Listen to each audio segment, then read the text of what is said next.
તો કેમ લાગે? તમારું તો સારું હાલે હે ને?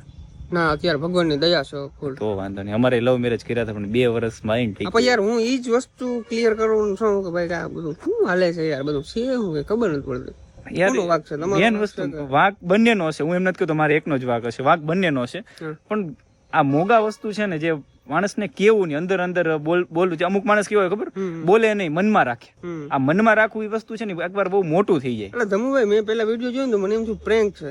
પછી મેં તમને તાત્કાલિક ફોન કર્યો. મેં કીધું યાર એવું નથી કે મને પછી છેલ્લે એમ થયું કે વિડીયો ને એન્ડિંગમાં નકર ગમે વસ્તુ ને માણસ ક્લિયર કરી નાખે, ખુલાસો કરી દે. પણ તમે કઈ કર્યું નહીં એટલે મને ડાયરેક્ટ ડાઉટ થયું. મેં તમને ફોન કર્યો, કંઈક લોચોતા હે. મન નતું લાગતું, પલક નથી એટલા માટે. પલકની યાદ તો આવે છે, પણ મેં પલકને આ વિડીયોમાં એવું પણ કીધું છે કે જો તને પણ મારા વગર ન રહેવાતું એક વિડીયો બનાવીને અપલોડ કરી દેતું, કે મને નથી રહેવાતું. બરાબર. બટ કઈ વાંધો નહીં, મહાદેવ કરે એ ઠીક.